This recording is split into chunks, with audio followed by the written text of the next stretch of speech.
Hello friends, कैसे हैं आप लोग। स्वागत है आप लोगों का मेरे इस चैनल पर। आज मैं बात करने वाली हूँ एक ऐसी समस्या के बारे में जो कि आजकल हर उम्र के लोगों में देखी जा रही है, यानी कि ड्राइज आइज की परेशानी, आंखों का सूखापन। दिन भर हम लोग मोबाइल, लैपटॉप, टीवी स्क्रीन के सामने रहते हैं, एसी रूम में भी रहते हैं, तो हमारी आंखों की जो नमी होती है या आंखों का मॉइस्चर होता है वो धीरे धीरे ख़त्म होने लगता है। और नतीजा ये होता है कि हमारी आंखों में बर्निंग सेंसेशन, खुजली, भारीपन और थोड़ा रेडनेस और धुंधला दिखाई देने लगता है। पर चिंता की बात नहीं है, आयुर्वेद में कुछ ऐसे घरेलू नुस्खे बताए गए हैं जो आपकी आंखों की प्राकृतिक नमी को वापस ला सकते हैं और आपकी ड्राइज आइज की जो प्रॉब्लम है उसको जड़ से सही कर सकते हैं। तो चलिए हम लोग आज इसी के बारे में डिटेल में बात करते हैं। अगर आप मेरे चैनल पर नए हैं तो प्लीज़ चैनल को सब्सक्राइब कीजिएगा। तो सबसे जो अच्छा मॉइस्चराइज़र बताया गया है वो तो है घी। आयुर्वेद कहता है कि घृतम चक्षुष्यम, अर्थात शुद्ध देशी घी हमारी आंखों के लिए अमृत के समान है। यह आंखों की कोमल झिल्ली को पोषण देता है, सूखापन और जलन को भी तुरंत शांत कर देता है। रात में अगर सोने से पहले गाय का देसी घी हल्का गुनगुना करके अगर आप कॉटन बड से दोनों आंखों की पलकों और आसपास की त्वचा पर हल्के से लगाते हैं तो देखेंगे कि कुछ ही दिनों में, विद इन 2 या 3 डेज, आपकी आंखों की नमी लौट आएगी। आप ध्यान रहे कि आंखों के अंदर नहीं डालना, सिर्फ आपको पलकों के आसपास लगाना है। और इसी के साथ साथ हमारे आयुर्वेद में एक चीज़ बहुत अच्छी बताई गई है कि आप त्रिफला के पानी से आंखों को धोइए।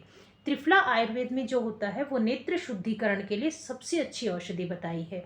यह आंखों की थकान, सूखापन और लालिमा इन सब को मिटा देता है। अगर आप 1 चम्मच त्रिफला को 1 गिलास पानी में भरकर रात भर भिगो देते हैं और सुबह उस पानी को छान कर हल्का गुनगुना करके उनसे आंखों को धोते हैं तो ये आपकी आंखों की बहुत अच्छा सफाई करेगा और उनका मॉइस्चर भी लौटा देगा। इसके बाद में जो एक बहुत खुशबूदार चीज़ है वो है रोज़ वाटर, जो हमारी ताजगी और ठंडक का स्रोत होता है। इसके लिए आप कॉटन बॉल के ऊपर में रोज़ वाटर को लगाकर आंखों के ऊपर 10 मिनट रखिए। दिन में करीबन ऐसा 2 बार करेंगे तो आप देखेंगे कि आपकी आंखों की थकान, उनकी रेडनेस, उनकी ईचिंग, ये सारी परेशानियां कुछ ही दिनों में दूर हो जाएंगी।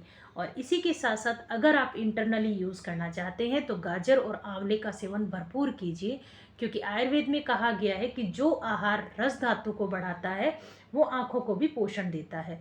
रोज़ सुबह सुबह अगर खाली पेट 1 गिलास गाजर का जूस लिया जाता है तो इससे आपकी आंखों की रोशनी कुछ ही दिनों में बढ़ जाती है, आपकी स्किन भी ग्लोइंग होती है। फिर इसके बाद में मैं बात करने जा रही हूँ नस्य कर्म की, यानी कि आयुर्वेद के अकॉर्डिंग अगर नाक में तेल डाला जाता है तो भी हमारी आंखों का सूखापन खत्म हो जाता है या नमी मेंटेन रहती है। ये आपको सुबह नहाने के बाद या रात में सोने से पहले 2-2 बूंद अपनी नॉस्ट्रिल या नासा छिद्रों में लगाना होता है। और इसमें आप गाय का देसी घी या अणु तेल, दोनों में से कोई सा भी ले सकते हैं। तो ये आपके जो शिरो रोग होते हैं उनमें बहुत ज़्यादा ही फायदा देता है। इसी के साथ साथ कुछ योगाभ्यास होता है, जैसे कि आइज़ को लेफ़्ट राइट में मूव करना होता है। त्राटक योगासन का यूज़ कीजिए। पामिंग, जैसे कि हथेलियों को आपस में रगड़कर और उनकी गर्मी से अपनी आंखों की थकान को दूर कीजिए। ये सारे योगाभ्यास आप करते हैं तो आपकी आंखों की थकान, जलन और उनका मॉइस्चर भी मेंटेन रहेगा। आयुर्वेद मानता है कि आपकी आंखों की असली चमक जो होती है वो केवल बाहर से नहीं होती, अंदर से आती है। तो अगर आप अपनी नींद, भोजन और जीवन शैली सही रखते हैं तो कोई भी ड्रॉप की आपको ज़रूरत नहीं पड़ेगी। रोज़ आप 7 घंटे नींद लीजिए। स्क्रीन टाइम के बीच बीच में 20 सेकंड के लिए आप आंखें बंद कीजिए और हर 2 घंटे में आपको पानी ज़रूर पीना होता है। तो दोस्तों, अगर आपकी आंखों में सूखापन, जलन या भारीपन की शिकायत है तो आप इन आयुर्वेदिक उपचारों को अपनाएं और खुद देखेंगे कि कैसे आंखों में फिर से नमी, चमक और आराम लौट आता है।